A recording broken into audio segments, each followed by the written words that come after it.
I am Nindy Kerr of Nindy's Creative Corner, and today we will be discussing My Digital Studio 101, Lesson 1, The Basics. This is an updated video since there was a major update of My Digital Studio a couple of months ago. Let's go ahead and start a new project. There are many options when you first get to this section. You can choose photo books or individual pages. Just click on them and you can see the choices available. If you want to choose something else, just click the back button. There are a lot of designer templates which have already been designed, and you can rearrange the items to customize to your choice.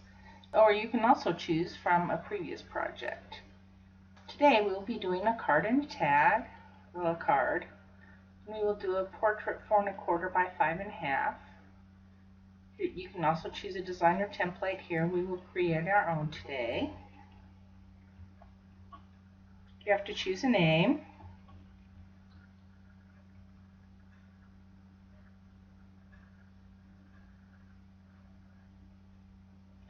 Make sure it's in the folder you would like, and click OK. You'll notice the card area that you will be working on with this gray area around it. This is called the card bleed area. It is the part that may be cut off when it's professionally printed.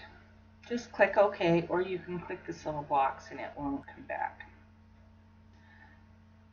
Here is the major toolbar like you see in most programs, another little short toolbar. This is the resource palette where you can choose items to use in your project. Here's the Design Center where you can tweak those items you've chosen. You can also choose items from here.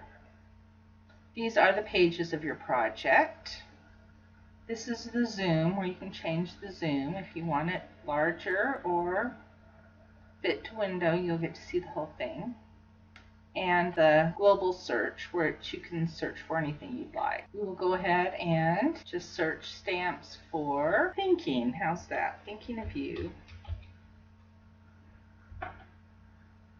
The little thing will go around and then it will give you a few choices up in this gray box right here.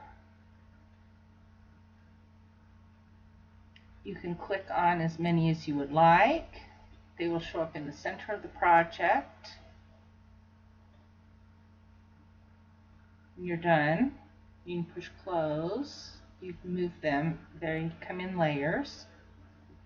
We won't use any of these right now, but I thought I'd show you how it works. With the background papers, here you can choose cardstock to go on the full background. It will cover the full background of your paper.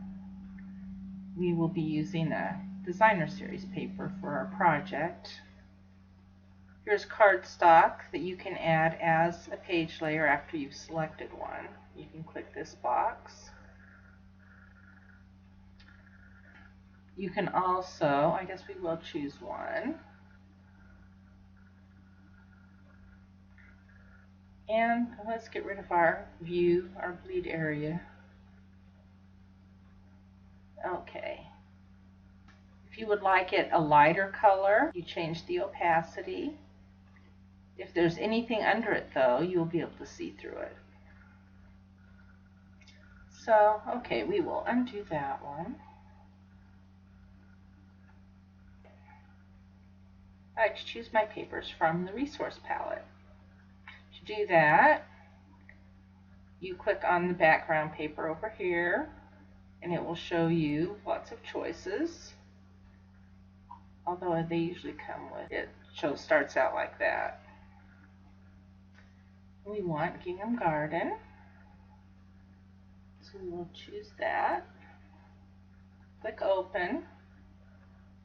Now we will go down to this one.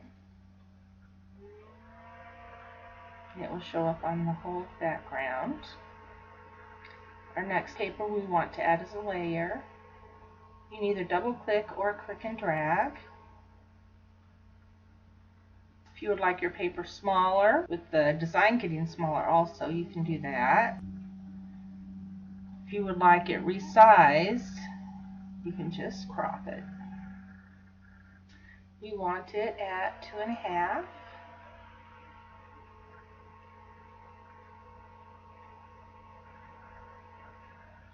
Close enough. By 5.5.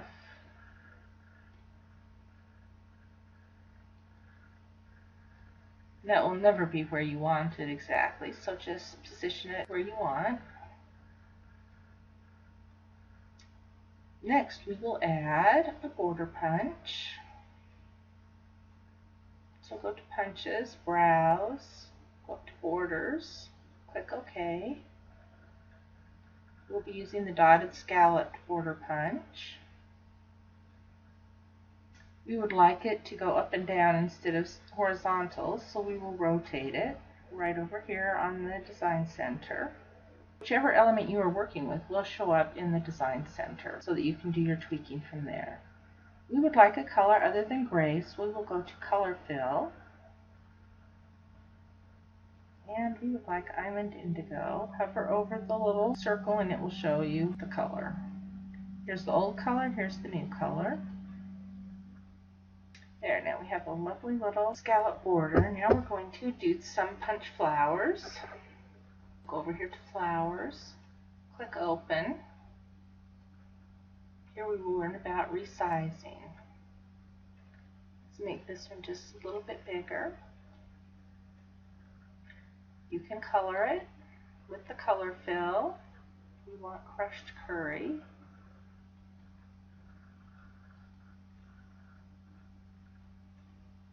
Our next punch will be down here a little ways. Blossom punch. We want it a little smaller, so we'll go up to the, now when you get those little swirly things, that will just rotate your item. If you want to resize, make sure it's a diagonal.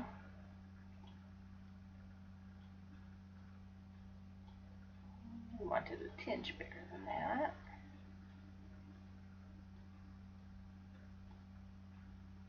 Okay, let's choose the color of Daffodil Delight.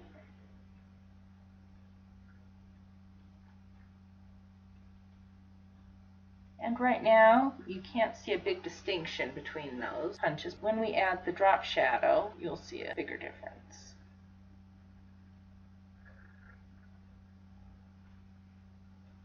Here's its line.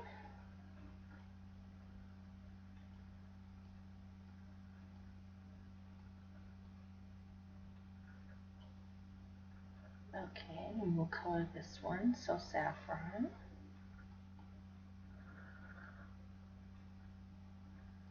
Okay, now for an embellishment. You can choose your embellishments the same as you do your papers. Click Open on the one that you've chosen. Scroll down till you find what you want. You want the Melon Mambo one. Okay, that's good. We will go back to Punches now and choose a label. Click Open.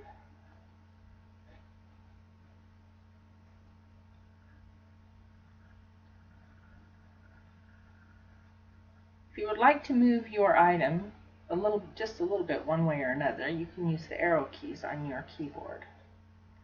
We will change this color to white. This is black, very vanilla, which you can hardly see, and Whisper White, which you can hardly see. We are going to use a matte so that it stands out better. Change the color to Melon Mambo. We'll also make it wider so we can see it better. If you don't like how wide it is, you can click it and redo it. Okay, there we go. Now let's use a stamp.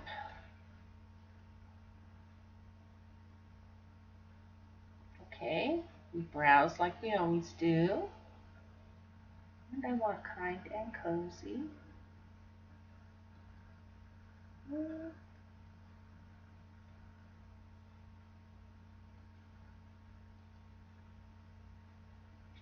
we want the thinking of you at the bottom.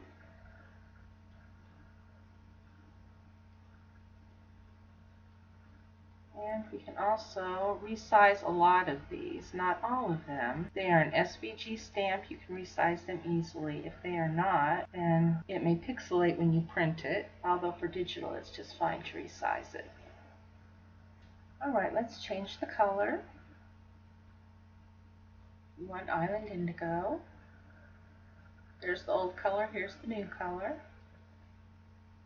Now we are going to use the coloring tool because we don't want the little blue flowers. We want them melon mambo. So we will use the plus button down here to make it larger. You can change the brush size if you want, but for this small of a project I really don't like to.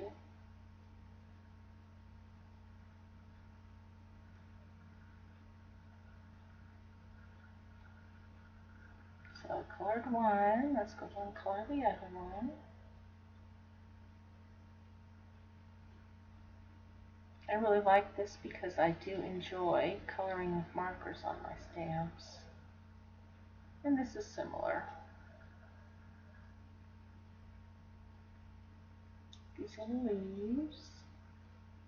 When we're done, we can click OK. And it adds just that extra little touch. Now for the magic. Click your paper, go over to Drop Shadow. I like to do about 75% and medium for most things. Different projects I do like to do it differently. Let's do the stamp. Drop Shadow. For the stamp, I usually just like to click OK to activate the drop shadow. Just makes it pop a little more. Now let's do a punch. And we will do the drop shadow. 75% and medium. Click on this page, we have lots of punches. Now remember what it looked like before, now look at your flower now. Flower looks so much better. This punch pops and so does this one. You can see the dimension and the shadows, which really makes it pop out and look nice. A couple other things, if you want to check your project, we can view your project. Yes, we do want to save. It always likes us to save, which you really should do more frequently than I've done right now. Click on the corner and it will turn. If you're having your card professionally printed, you can also put items on this, and even the back if you want. Here's the logo. This little part down here is for a barcode that will be just specific to your project. You can also put made by and your name. People like to know that you designed it. Okay, we will close this. You can check your spelling if you've done any typing. Check for any designing errors. A supply list will tell you everything that you've used on each page. See, here's page 1. Since pages 2 and 3 are blank, it only says page 4. And you can either print that or click OK. To share, you can print it. If you print it right now how it is, this image will come up in about the center of your paper. You can export to either JPEG, PNG, or PDF, at least on this view. When I email or for my blog, I like to use the medium size. I always leave it at default, which is 100%. Make sure that it's in the folder you want, and it is, and then click Finish.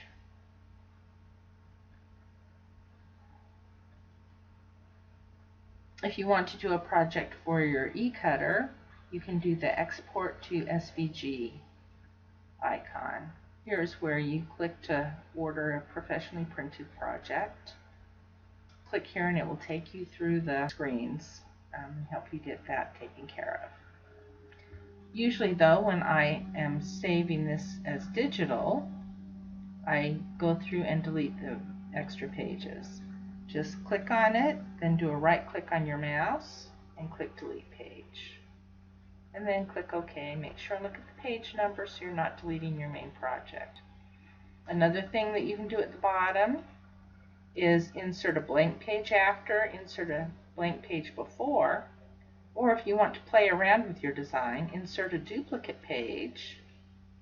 Insert duplicate page mirrored is wonderful if you are doing a photo book, and then down to the delete page. So we'll insert duplicate page just for fun. And this automatically is now page 2, and you click over here to go back to the page 1. That should give you enough to get started using My Digital Studio. Happy digital stamping! Bye!